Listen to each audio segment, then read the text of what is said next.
Welcome. In an increasingly geopolitical uncertain time where many are seeking resilience in the more complex world, secure satellite communication services are becoming a more important piece of the puzzle. Today we will meet a company experiencing strong growth in just that field. Ovzon is the company, and I welcome CEO Per Norén and CFO André Löfgren. Please welcome. Good morning. Thank you. Thank you. I am sure you're very eager to get started with the presentation, so I'll leave you to it, and I will be back for the Q&A. Thank you, Matthias. Yes, thank you so much for having us here, and good morning, everyone. We're very excited to start the presentation of the second quarter of 2025. There are several things that are exciting today. One being that we have our new CFO André Löfgren with us today. This is his first quarter as the CFO of Ovzon, and I'm very pleased to have you here. Thank you. Looking forward to this moment. Secondly, I think our numbers are, which we'll go through, are very positive from our perspective, and also, of course, that the quarter included a major milestone, historic milestone in terms of business. So, without further ado, let's get into the presentation. First of all, I would like to do an introduction to Ovzon, as we normally do. I think it's important to put us in context of what Matthias talked about in the beginning. This is a company that's been going business since 2006. We are very deep in technology, and we're very broad in services and solutions. We are listed on Nasdaq Stockholm, obviously. Our main operations is in Sweden. We're a Swedish technology company, but also with a strong foothold in the United States and a few other European countries. We offer integrated satellite communication solutions for mission-critical customers. And our core markets are defense, national security, and public safety. We have most of our revenue coming from the defense market today. As you can see, we have our fourth consecutive quarter with positive EBITDA. It started in Q3 2004 to Q2 2004, and are now in this quarter as well. We are on a 458 million SEK in rolling 12 months, and we have an order book of 1.5 billion Swedish kronor, indicating a very solid revenue base going forward. Let's put things in context, as was mentioned in the introduction. There is an accelerating urgency and demand for satellite communications. Obviously, we follow and track the geopolitical tensions there are. Today is a big day. Later this evening, European time, and morning US time, there is a meeting between President Trump and President Putin, given Russia's invasion of Ukraine and trying to negotiate something there. But there are tensions not only there, but in other parts of the world.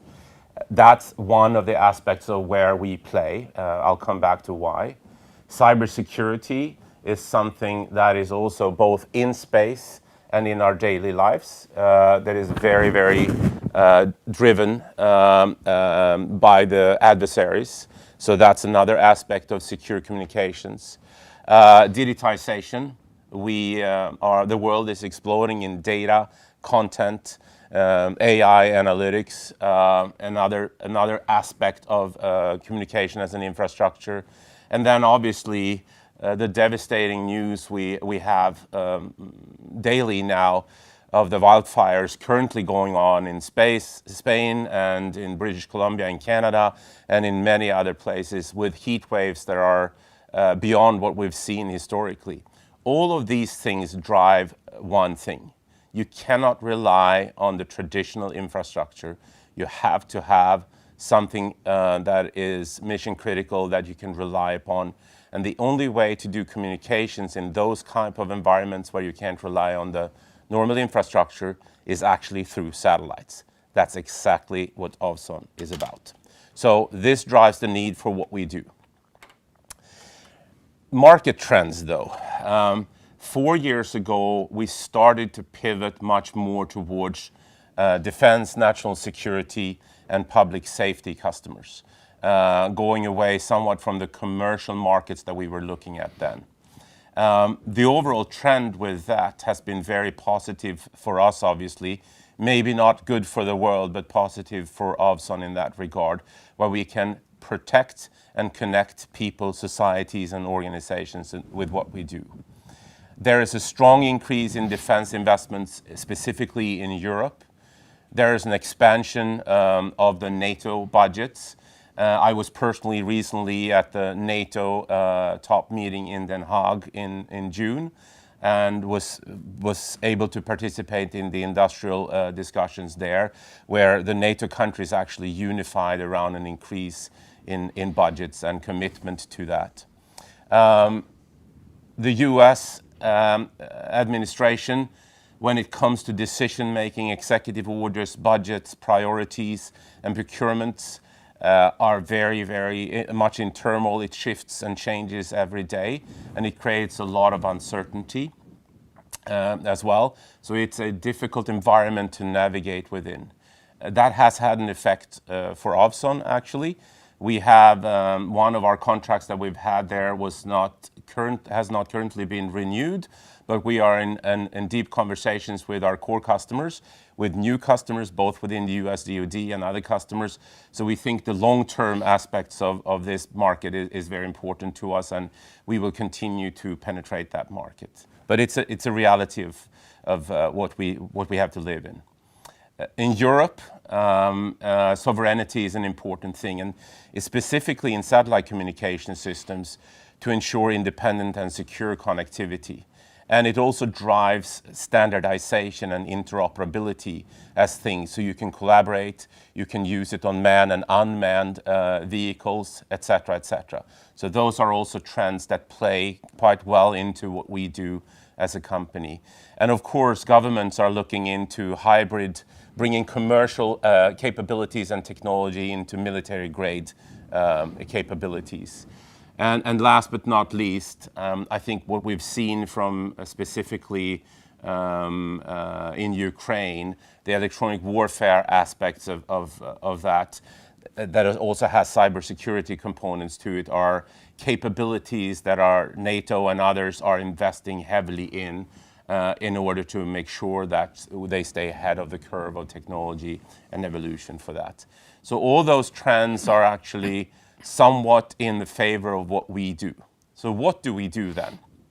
Well, our value proposition is unique versus other competitive solutions. We'll come to that in a few minutes here.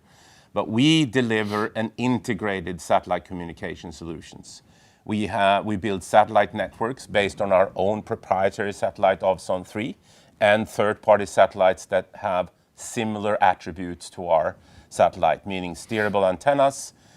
We can design networks that are geared for those specific missions that drives performance, mobility, and resiliency. Very important aspect for our customers, always or ubiquitously connected. We deliver mobile satellite terminals that are both for on the pause and on the move, as we call it. On the move is, for vessels in the air, on the ground, and on the water. And then, of course, for headquarters and other functions as base stations, basically. And then we partner with secure gateway providers to get the signal. Those are the parabolic signals that is connected to fiber. And last but not least, we have a very dedicated team that delivers this integrated service 24/7 and 365 days a year with a very, very high uptime, almost up to 100%, but at least at 95% uptime, to guarantee the connectivity without disruption for our customers. So very unique for Ovzon. No one is close to this integrated system. Now, just to put it in context, what you want to have in a secure national defense, national security, and public safety environment. This is military applications, but it could be, emergency services, and could be police, etc., is you want to have your system connected. All your assets whether they are flying, walking, driving, or on water or on land, and you want it all connected so you can have the data for decision making at your fingertips and information at your fingertips. So it's an integrated system, and it's only really possible through the advanced satellite communication capabilities that we can provide today. So this is where you see the defense investments in NATO, US, Sweden, and Europe going today. That positions us very high in the value chain.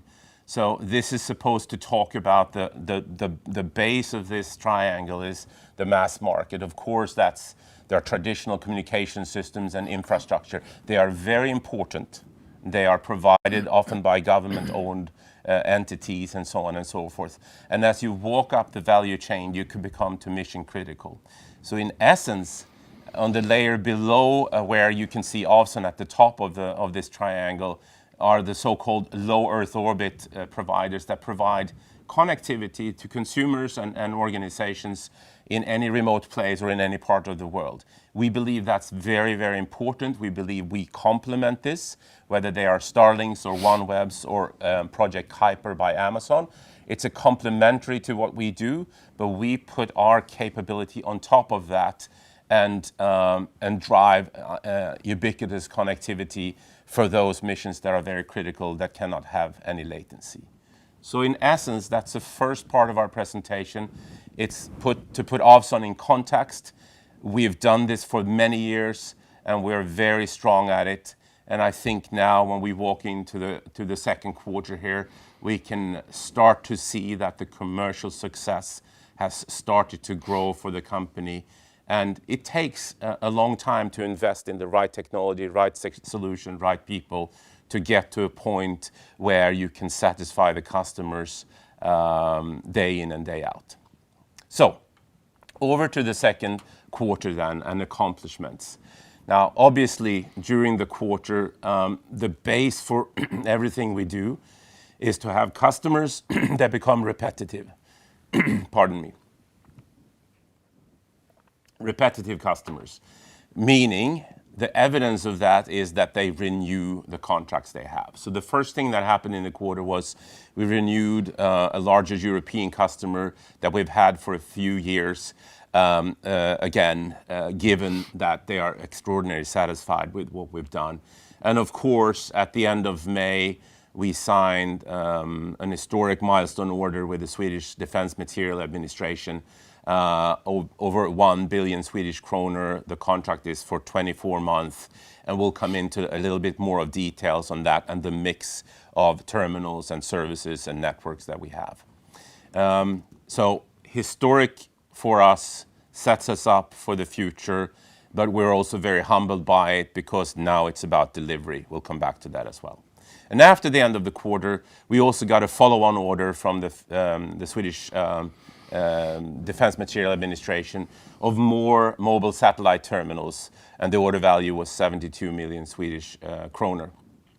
And as you will see when you read the report properly, and André will talk about, we received the payment from FMV of 264 million SEK on July 1st and not June 30th. Which means that it actually came into the next quarter, but the money is in the bank and the cash is at hand for Ovzon. So it was more of an administrative thing that made it arrive on the 1st of July.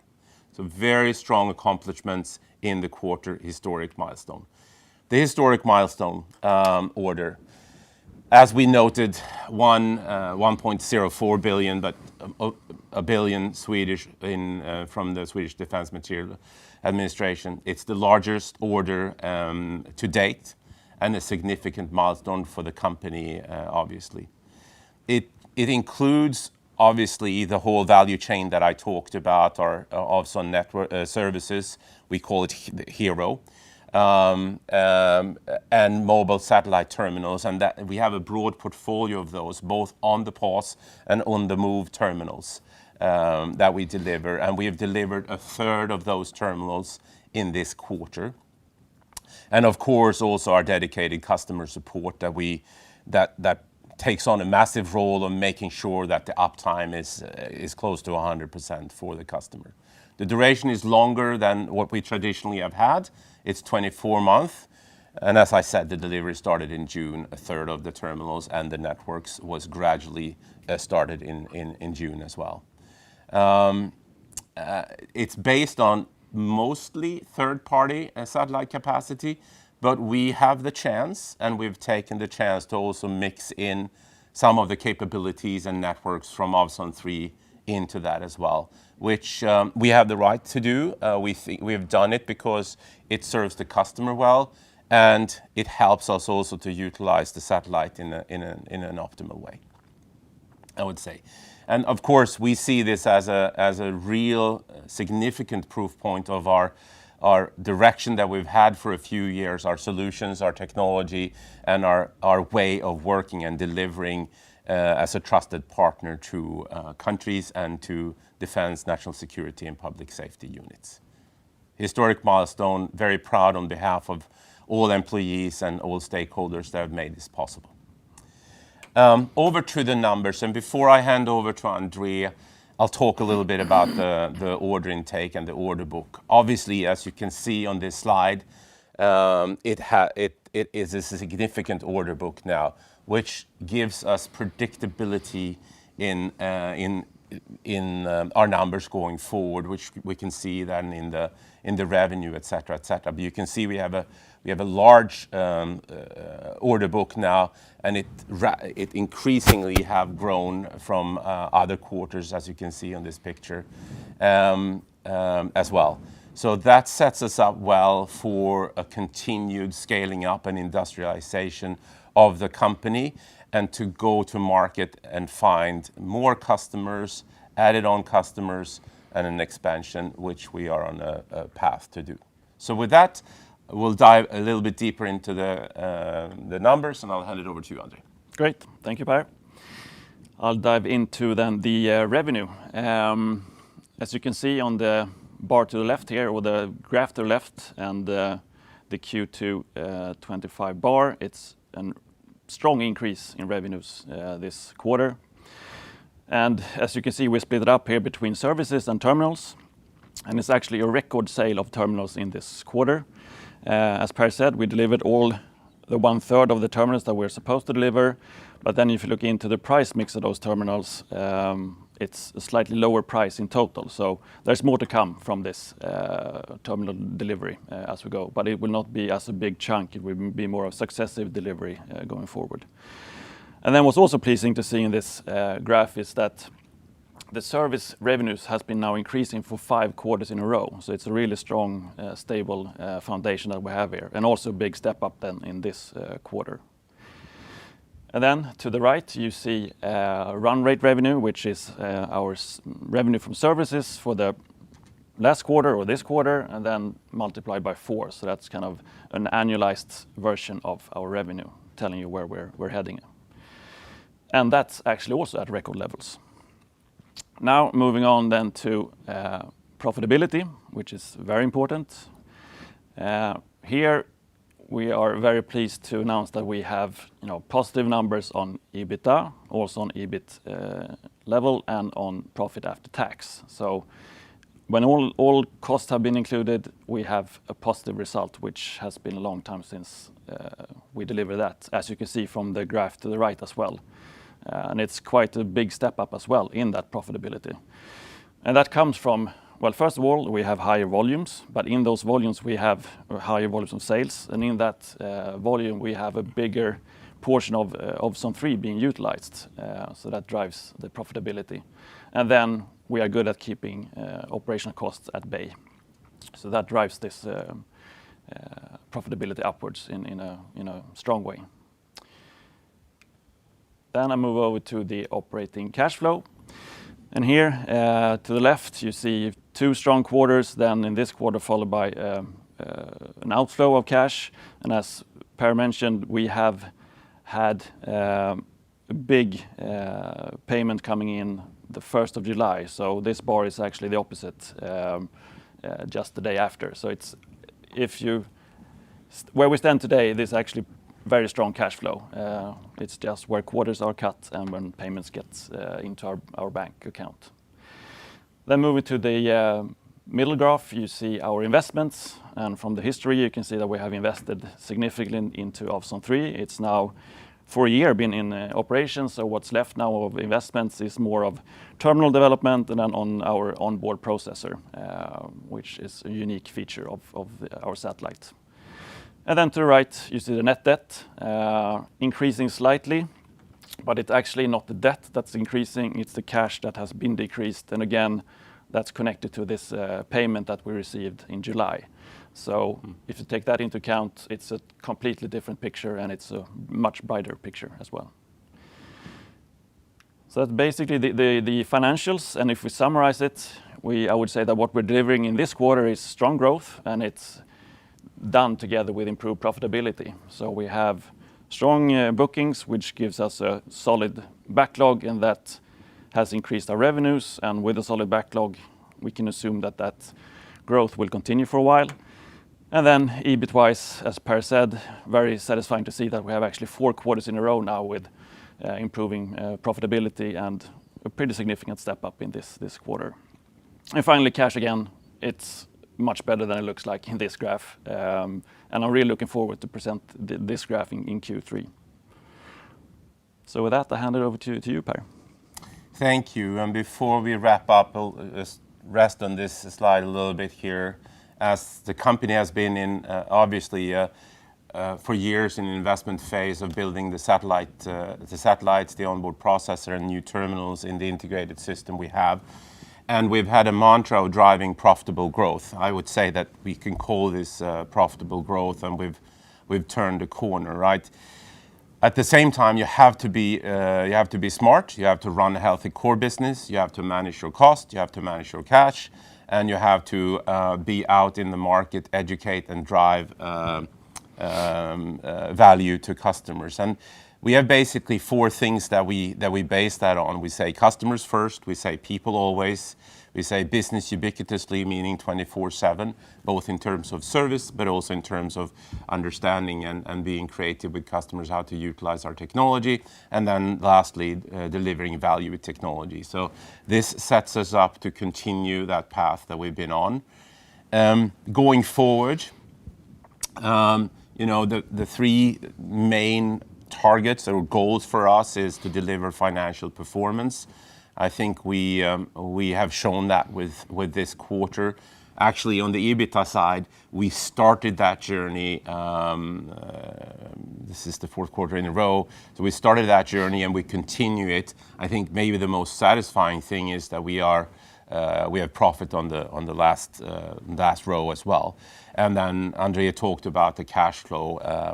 Never run out of cash, so that's a very important measure for us to continue to drive.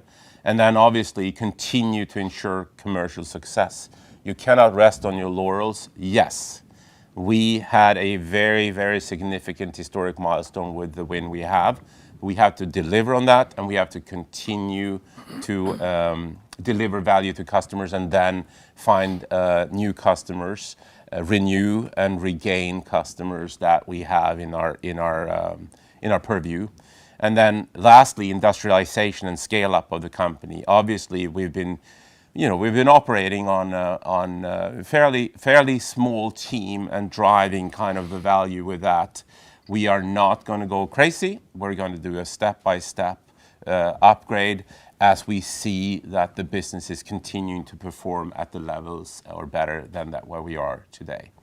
So with that, we'll thank you. Maybe you want to say something about our Capital Markets Day before we hand over to Mattias again. Yeah, sure. I hope that this quarter announcement will give you some interest and maybe to learn more about our company. And we have a Capital Markets Day on September 4th in Stockholm. So please check that out and sign up. It's going to be an inspiring day, I hope. That's the plan at least. Thank you. Back to you, Mattias. Thank you so much, Per and Andrea, for that very exciting presentation, I must say. We will start the Q&A by inviting, we're joined by 2 equity analysts, and we will start off by inviting Simon Granath of ABG Sundal Collier, please go ahead with your questions. Thank you so much. Hi, Per and André, and congrats on the strong numbers and a particular kudos to the recent contract signings. Initially, I have a questions on the latest development in the US. I know we tend to come back to this during earning calls, but it is a bit surprising to me that the DoD has not renewed the contract from last year. Have you received any feedback to why this is the case, or is your assessment that this is only about budget and procurement uncertainty? Thank you. Thank you. Very good question. I think, first of all, you can see that we also mentioned it in the CEO comments. So it's an important aspect of us, for us, obviously. It's the biggest defense market, defense spender, and it's an important customer base. Yes, we have received feedback. We have very strong feedback from the users. Remember, they have a lot of terminals out in the field, and they stay out in the field. So the need from them is there. They want to continue with the service. I think they've gotten stuck in the budget bureaucracy and prioritization changes that are happening. So we continue to work with the end users. We continue to work with the procurement people, both on that current customer base, but also with other customers within US DoD and other customers in the US. So I think that's all I can say at this point. We know that the value is there. We know that we protect and connect those organizations that have used it, and we continue to have a positive view on the US market. Thank you so much. Appreciate that. And the terminal sales, as André highlighted, were indeed strong and reached a highest quarterly level ever reported. Is this the level in terms of capacity that you are able to manage? And I ask this partly in light of the current strong order backlog. So I'm trying to understand the linearity in terms of deliveries of the terminal backlog of the coming quarters. Yes, very good question. Part of our scaling up, obviously, is if you look at our value cycle networks. So we have our own satellite, and we buy capacity from others. We are very good at that, and you have followed us for a while, so you know that we used to have an inventory of satellite capacity that were unsold. We don't have any inventory of satellite capacity that's unsold. That drives our profitability up.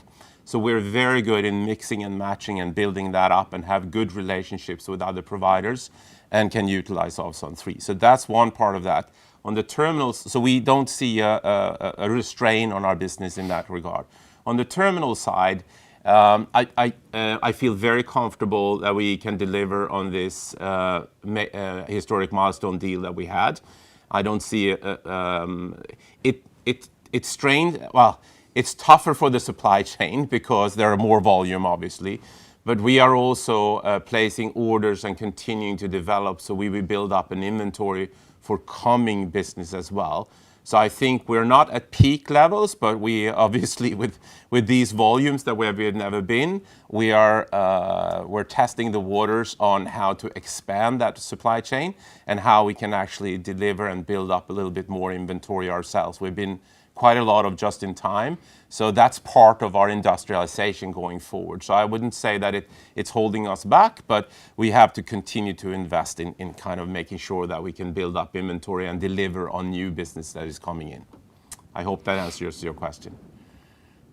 Yes, indeed it does. Thank you for that. And I'm going to ask a follow-up question on capacity in general terms, and that is, given that the recent FMV Satcom order involves lease capacity, how are the discussions progressing on finding increased lease capacity? And also, will additional lease capacity fully match the FMV contract, or could you add some extra capacity for other customers or orders from the same customers to fill? Yes. Very good question, obviously. First of all, we have relationships with many of the satellite operators, satellite providers, capacity providers. We keep that going, even though we buy at different volumes at different times during the history of the company. But we don't see that we have constraints on that building up for this delivery. and we don't see that we will have constraints in actually taking on more customers either, as well. And we are looking into ways of partnering, revenue share models, etc., with some of the providers that we are closer to. So we don't see that is holding us back from delivering and growing further. Or maybe add to that what we have secured is at good levels. We're satisfied with the pricing that we have. Yep. Very happy to hear that. Thank you. And the final question for me, I think the page you showed during the presentation on market drivers relating to geopolitical tension or military, cybersecurity, climate change, etc., is an interesting page. And my understanding is that most of your current operations is mainly relating to military. So do you expect that to remain as a key drive for operations over the coming quarters and years, or could call it climate-related use cases grow in share of sales over the coming years? Is simply a broadening use case a strategic priority is my question. Yes. Thank you for the question. We'll dive deeper into that on September 4 at our Capital Markets Day. But the general question is, we see in the coming quarters that defense will be the main driver of that. However, with what's going on kind of on the emergency side and the need for more capabilities, as you could hear on the news, or I mean, this as late of this morning with what's going on in Spain, it is a strategic initiative for us to look into how we capture that market. It has some different market consent than what the defense market has. So we might have to be smart about how we develop the type of services for that market. But it's the same core. It's just that we might have to deliver it in a different way with a different business model. But it is a part of our Horizon 2 and Horizon 3 growth plan, yes. Perfect. Thank you for having my questions and the insightful answers. Thank you. Thank you, Simon. Thank you, Simon Granath at the ABG Sundal Collier. And we are happy to be joined also by equity analyst Mikael Laséen at investment bank Carnegie. Please go ahead with your questions. Yeah, hi. Hope you can hear me. Absolutely. Good. Yeah, I have a few questions. First of all, I'm curious about the 1 billion contract from FMV. How did the service part start in Q2? Yes, I'll hand it over to André. Well, it started out well. We delivered terminals, as we said, and with that you can then apply the services and the networks. So they have been established and are up and running. And we have, in dialogue with the customers and what their need is, we have ramped that up during June, since we got the order in late May. So it's rolling in the plan that we have set up for establishing this. You could say, just in addition to it, so we delivered the third of the total terminals at the end of June, right? Yep. So it's a somewhat of a gradual increase in the service, because you don't need to have overcapacity on the networks when you don't have all the terminals out. So I think that's what I would add to what you said. Okay, so it was less than a month fully utilized then, I guess, and then it will be up and running in Q3. I mean, on a sort of the right level. I mean, the service part, right? That's a fair way of looking at it. Yep. Yes. Yep. Yeah. And a full I'm trying to understand the mix between Ovzon 3, which has very high margins, of course, and the leased side. Can you provide any sort of indications of the mix in this quarter, roughly how the service part is split? Well, usually we don't disclose how much of our own satellites is being utilized. But it's, I mean, as you can see from our margins are increasing, and a part of that is more utilization of Ovzon 3. That's also the plan going forward to maximize that, of course. I would say it's part in this quarter is mostly third party, But we have all started, as Andreas says, we have added in a part of Ovzon 3 in that mix as well. I think this is great for us actually, because we have an assets and we see what we have in terms of kind of in our pipeline, and we don't want to sit on unutilized capacity. So we throw that in temporary if we can, and if we want to, or we keep it, for something that is maybe brewing, etc. So we have a good situation today with mixing and matching own assets with procured assets. Okay, got it. So how flexible is the leased capacity side? So if you got an order for Ovzon 3 and you want to utilize more leased capacity, how quickly can you turn that on? It's fairly flexible now. When you go into a 24-month contract, though, you have to actually sign up for some period of time. So we cannot fully have, let's think of it as a monthly basis. So we have to actually sign up on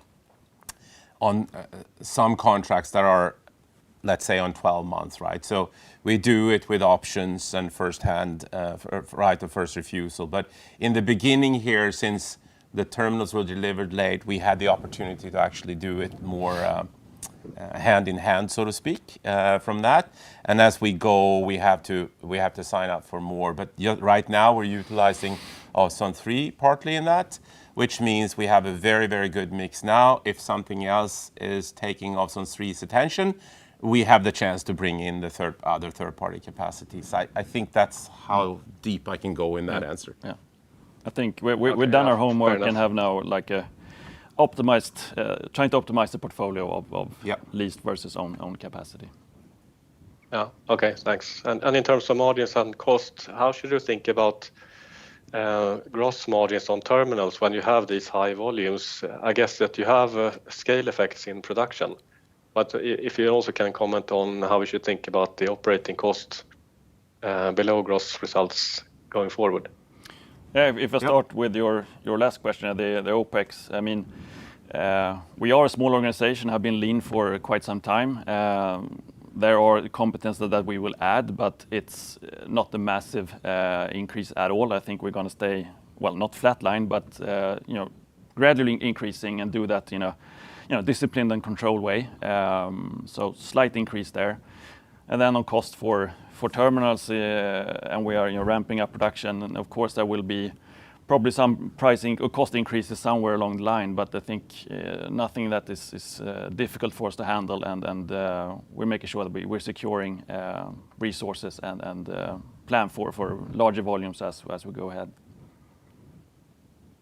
And with larger volumes also comes that you can order and you get better terms. Yeah, exactly. So we're working this, as you can imagine, on a very strategic for us, but also securing production lines and inventory. Okay, got it. Just a clarification here on the follow-up from the first question about the US situation.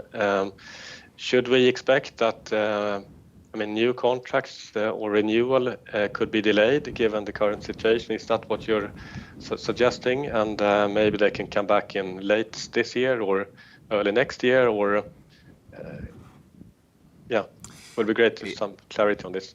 You tell me what you think about the clarity and the certainty of what's going on in the U.S. administration, first of all. But I'm not really laughing at it. So, trying to answer your question, it's really hard to predict. I think, as I said a little bit earlier, we have always been very close to the end users.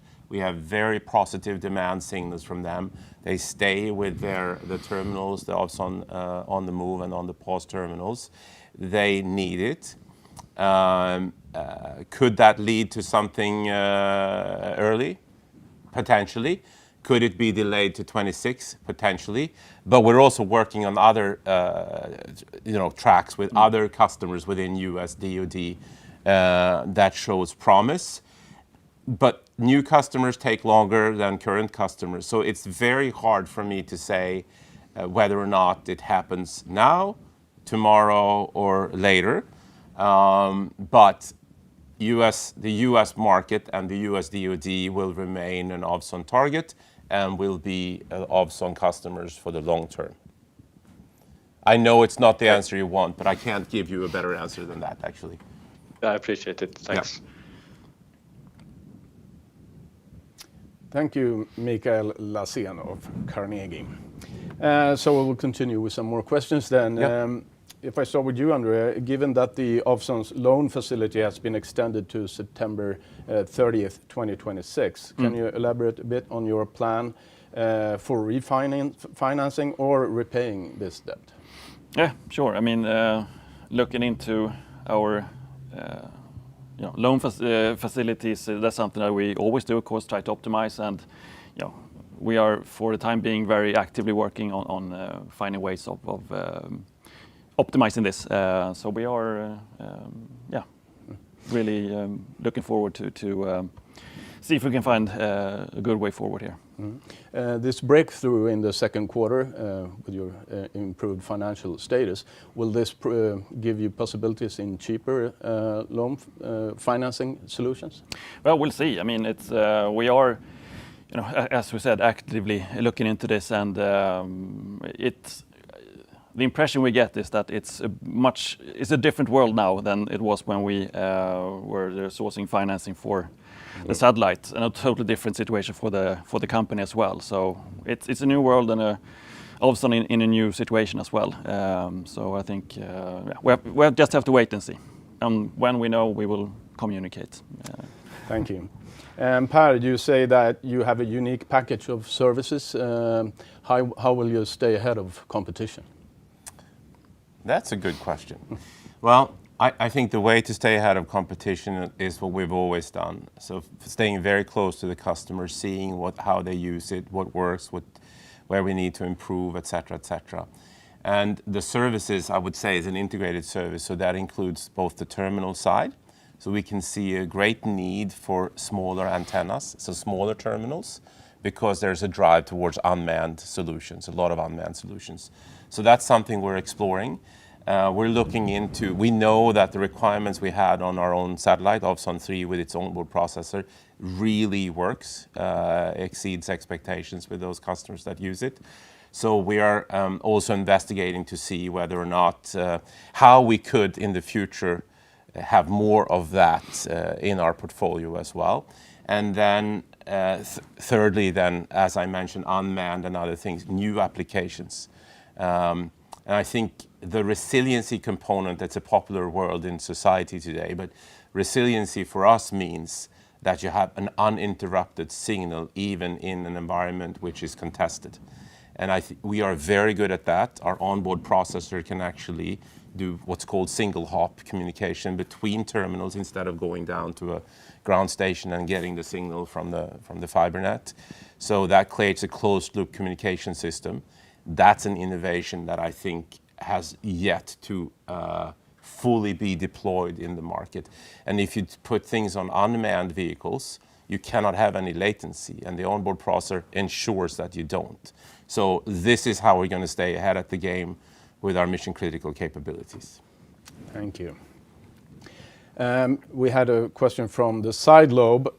You partly answered this already. It's about that US customer that has not yet prolonged the deal. But he also asked how much revenue is in play here. Oh, so the contract that we had was for $6.2 million over 12 months. That was the current contract that then expired on July 31st.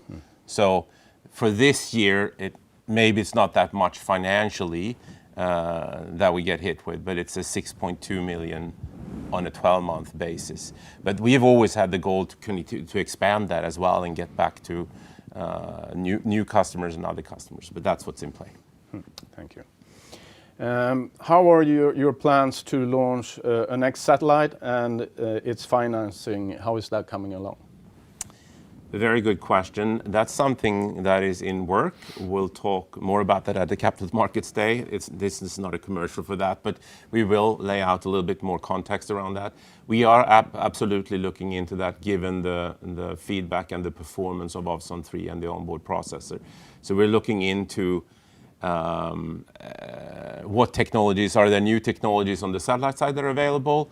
The onboard processor obviously is critical, so we need that on as payload on the satellite. So we have a team that is concentrating and looking into it during the autumn here. Of course, if you want to do this, you also have to have financing, as the question alluded to. So I think that's a two-step approach. One is the question you asked, André, about refinancing. So I think working on that actively, as André answered, is what we do. And then the second phase of that is to look how we secure smart and effective financing for new satellite capabilities. So we can probably say today we want to build more satellites, but we also have to have financing and capital in order to do it that is not draining the company. So we are in the process of actually evaluating this. Okay, thank you. On your Capital Markets Day on the 4th of September, fairly soon, what else can investors look forward to in getting in that day? Well, it will be a deeper dive into Ovzon as a company, our history and where we stand today, and our offers and how we view the world, and competition and possibilities, opportunities, and then forward-looking as well. What's our strategy going forward? So it's going to be a bit of everything. Mm-hmm. Yeah. All right. I would add to that. Yeah. Think of it as a day in the life of Ovzon, with what we came from, where we are today, as André says, and where we're heading, which includes a view on profitable growth, technology, customers, and scale up of the company. Great. There's a late question coming in here. Do you see Ovzon's satellite solution can create synergies with the Racal Gen 2 network, and have you had discussions with MSB? Yeah, Racal Generation 2 is the kind of total defense communications. Absolutely.